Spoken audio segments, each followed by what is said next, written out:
පරිකල්පන බිජු episode 1. මම අද කතා කරන්නේ ප්ලොට් එක ගැන. විශේෂයෙන්ම ටෙලිඩ්‍රාම එකක්, නාට්‍යයක්, ෆිල්ම් එකක්, සාහිත්‍ය කටයුත්තක් කිරීමේදී මුලින්ම රචකයාට ගොඩනගෙන්නේ මෙන්න මේ ප්ලොට් එක කියන කතා වස්තුව. පෝච්චියේ බස් එකේ පාර තොටේ මේ එදිනෙදා පත්තරවල මුල් පිටුවල දැක්වෙන තොරතුරු කියවන හැම මිනිහෙක්ටම කලා කටයුත්තක් කරන්න ඒ නිමිත්ත ප්ලොට් එකක් වෙන්නේ නැහැ. ප්ලොට් එකක් ගොඩනගෙන්නෙම මේ අලුත් චමත්කාරජනක සිදුවීමක් පෙළගස්සන්න පුළුවන් නිර්මාණශීලී මිනිස්සෙකුට. එයාට තමයි මේ ප්ලොට් එක වැදගත් වෙන්නේ. ප්ලොට් එකක් පාරේ යනකොට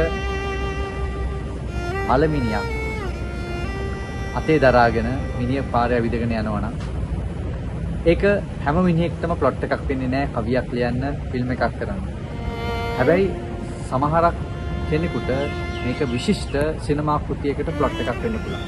ප්ලොට් එක කියන්නේ දකින්න දේ කරන එක නෙමෙයි. ඒ දකින්න දේ නිසා ගොඩනැගෙන අපූර්වත්වයෙන් යුක්ත මුලක් මැදක් අගක් සහිත වූ සිද්ධිදාමයක් තමයි ප්ලොට් එක කියලා කියන්නේ. කතා වස්තුව කියලා කියන්නේ. මුල මැද අග සහිතව හේතුඵල සම්බන්ධයක්, තාර්කික බවක් පෙළගස්සන්න පුළුවන් නිර්මාණශීලී ඉදිරිපත් කිරීමකට අවශ්‍ය කරන සාහිත්‍යමය ලියවිල්ල තමයි අපි මේ නාට්‍යයක් කියලා කියන්නේ. ඒකට අවශ්‍ය වෙන්නේ ප්ලොට් එක. ප්ලොට් එක මුල මැද අග කොහොමද ගොඩනගෙන්නේ? මේක සමහරක් වෙලාවට සිද්ධියක් දැකලා ඒ සිද්ධිය අනුසාරයෙන් අලුත් කතාවක් ප්‍රබන්ධ වෙනවා වෙන්න පුළුවන්. එහෙම නැත්නම් දකින්න ලද කතාව වෙනත් අර්ථකථනයක් සහිතව මුල මැද අග සහිතව පෙළගස්සන වෙන්න පුළුවන්.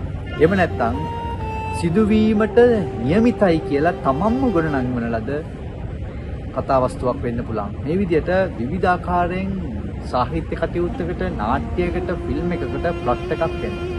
ඒ ප්ලොට් එකේ තියෙන සාධනීය බව, ගැඹුර තමයි කලා නිර්මාණයේ තියෙන පැවැත්ම, කලා නිර්මාණයේ තියෙන ශක්තිතාවය, හැකියාව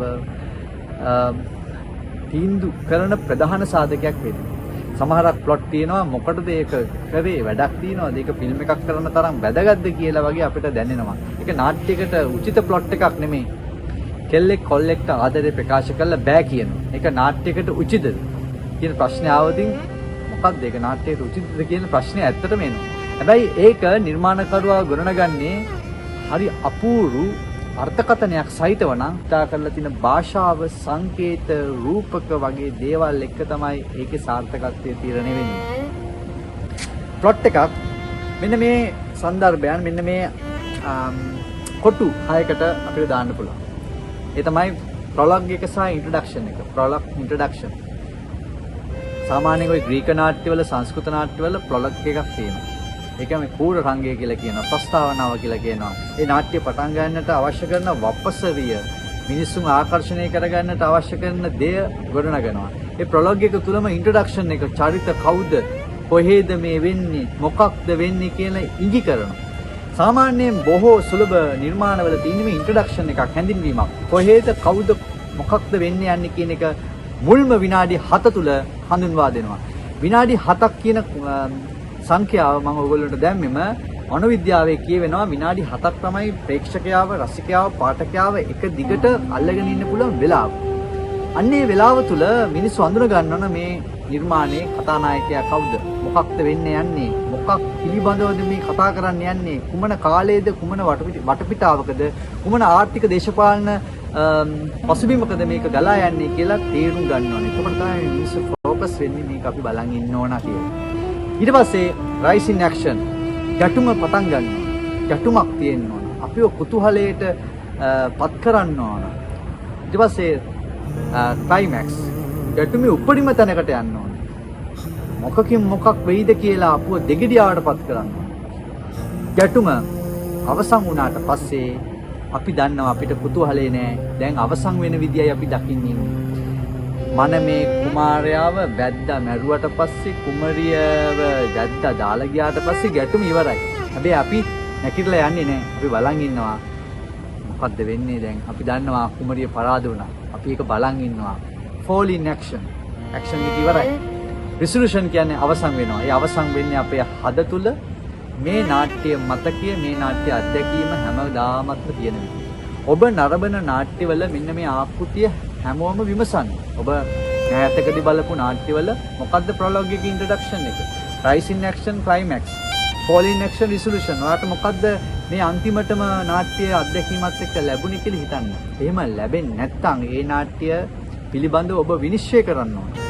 අද වෙනකොට ਵਿਚාරය නැහැ. අද මාකටිං ප්ලෑන් එකක් තමයි හැම දෙයක්ම නිර්මාණයක්ම ෆිල්ම් එක නාට්‍ය හැම දෙයක්ම හොඳ විතරයි කතා බහවට ලක් වෙන්නේ. හොඳ විතරක් නෙමේ විචාරය. විචාරයත් එක්ක තමයි අපි පොහසත් වෙන්නේ. එවැනි කලාංගයක්ුත් අපිට අවශ්‍ය වෙනවා. ඉතින් ප්‍රේක්ෂකයනි සහෘදයනි අසමාවට ලෙන්ගතු හැමෝටම මම ආරාධනා කරන ඔබ නරඹන නාට්‍යයේ ප්ලොට් එක පිළිබඳව විමර්ශනය කරන්න.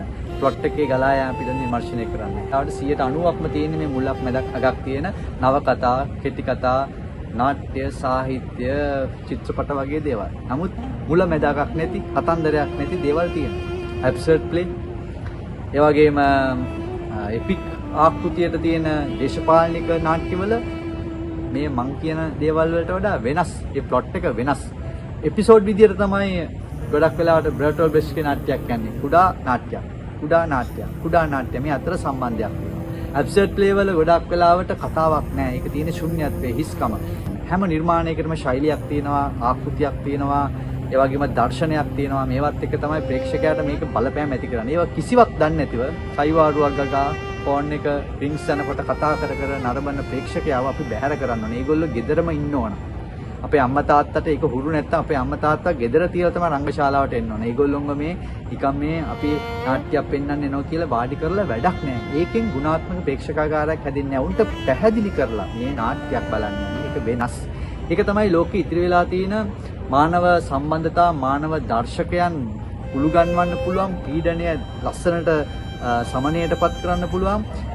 අපිව හොඳ බොඩි එක මනස සර්විස් කරලා නිරෝගිමත් පුද්ගලෙක් විදියට අපව වේදිකාවෙන් බැහැරට යවන මේ කලාංගයටයි අපි යන්නේ. මේක නිකන් හුදු ටෙලිනාට්‍යයක් බලනවා වගේ සමාජ මාධ්‍යයක යන මොකක් හරි වීඩියෝ එකක් බලනවා වගේ අත්දැකීමක් නෙමෙයි කියන එකත් උන්ට කියලා දෙන්න ඕන. අද අපි කතා කරේ ප්ලොට් එක ගැන. ප්ලොට් එක පිළිබඳව ඔබගේ අත්දැකීම් පුළුවන් නම් කමෙන්ට් කරන්න. Thank you.